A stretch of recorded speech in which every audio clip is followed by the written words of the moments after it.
اندر ہو یا اسمبلی کے باہر، انشاءاللہ مسلمان اور اپنی عائشہ کے غلام، ان کے روحانی اولاد وہ اپنے فریضے سے غافل نہیں ہیں۔ الحمدللہ ہم نے صوبائی اسمبلی پنجاب میں جو تحفظ بنیاد اسلام میرے پاس کروایا، وہی دشمنان اسلام کو، دشمنان صحابہ کو اور دشمنان اہل بیت کو برداشت نہیں ہوا، لیکن انشاءاللہ اللہ تعالیٰ کی ذات پر یقین کر کے کہتا ہوں انشاءاللہ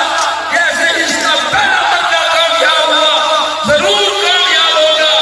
اور جب یہ محنت قانون کی شکل اختیار کر جاتا ہے تو انشاءاللہ تمام دشمنان اسلام وہ اپنی موت خود مر جائیں گے۔ اللہ تعالیٰ اس اجتماع کو بھی قبول و منظور فرمائے اور پورے ملک میں جہاں کہیں عظمت صحابہ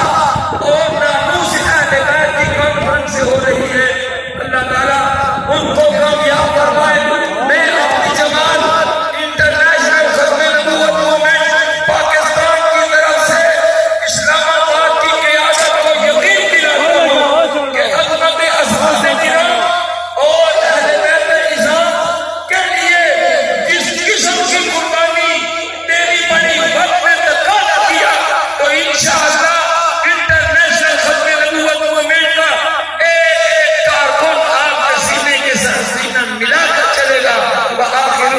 دعوانا ان الحمدللہ رب العالمین۔